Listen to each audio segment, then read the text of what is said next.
So over this day, I hope nobody else comes in. Oh God, here comes someone. Maybe if I act like I'm busy, she won't come over here. Hello, how are you doing today? How may I help you? I've been wondering about ordering a take-home genetic testing kit, and I was wondering if you could answer some of the questions I've been having. I can definitely do that for you. How about we step into my office? I'll answer those questions for you. Sounds great. Okay.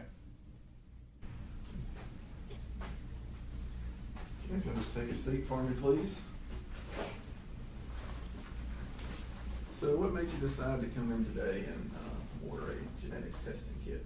My grandfather has had cystic fibrosis, and since I want to have children in the future, I just wanted to know if maybe I'm a carrier and if that's something I could pass on to my children. So that's just something I wanted to know. Okay, well that could be a possibility. What we're going to do before I start telling you a little bit about the genetics testing kit, I want to ask you a few questions. A couple of things we like to ask is something that could interfere with the results of your genetics testing. The first question I wanted to ask, have you ever had a bone marrow transplant? No, but why would that matter? Stop! Just cut it. Stop. Stop. Cut. Is because you will have mixed results because it will include your DNA and your donor's DNA. Okay, I understand. Okay. The next question I wanted to ask, have you had chemotherapy done recently? No, I haven't ever had chemotherapy. Why is that important? Cut. The reason is because after chemotherapy, your white blood cell counts are very low, and it's recommended before you do the genetics testing that your white blood cells come back to normal. A couple other questions I'd like to ask. Do you have any current medical conditions? No, I do not. I'm healthy. And has anybody else in your family besides your grandfather had cystic fibrosis? No, not that I know of. He was the only one. Okay, good. Well, it sounds like you are a good candidate for our genetics testing kit. Do you have any questions for me before I start telling you a little bit about it? What should I expect once I receive my kit? Because I still don't really understand what I need to do. Okay.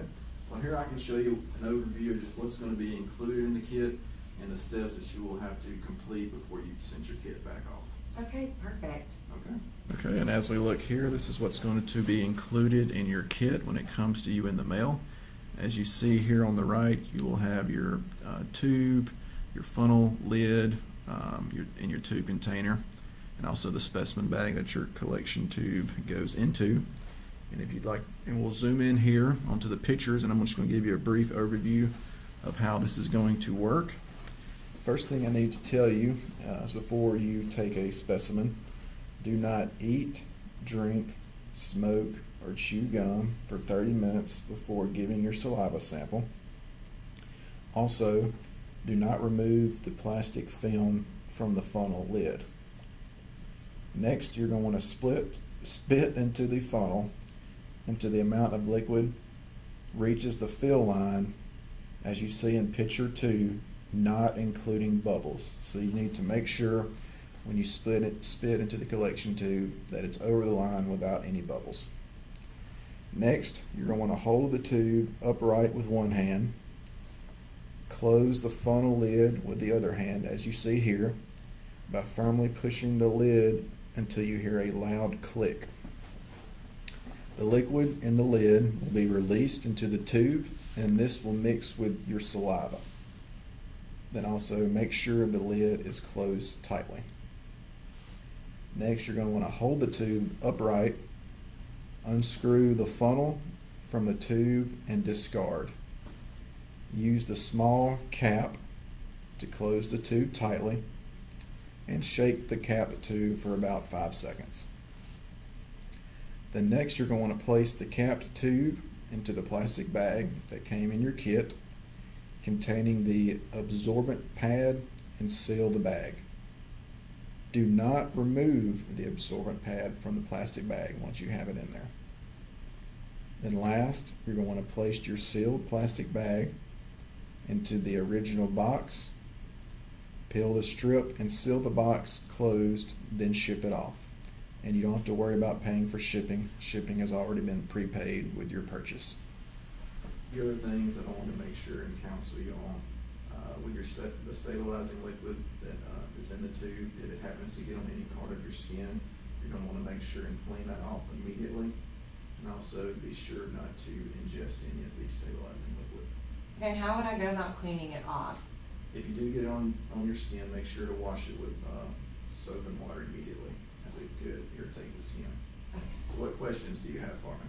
Now, is this my only option? Is there any other kind of genetic testing I could look into getting done? As far as the take-home option, this is probably your only option. However, you also can go to a clinic and have your blood drawn and have that sent off for a genetics test as well. But it will be significantly more expensive than a take-home test. Now, is the blood test considered a better option?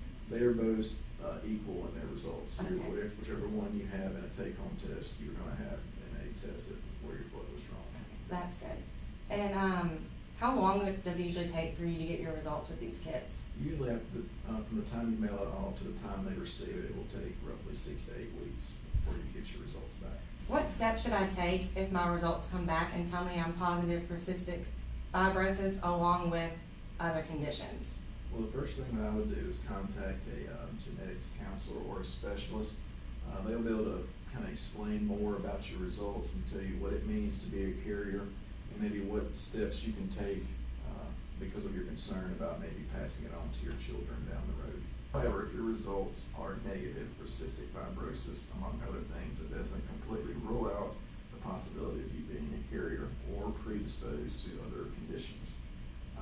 In the future, when you decide to get pregnant, make sure and tell your doctor about your family history. I'm glad that you told me about the negative results because I would have never thought that that was anything that would be important, especially when coming to my future children, something I could pass on to them, and also my own future health. Well, certainly, I'm glad I could help. What other questions do you have for me? I think you answered every question and concern that I had.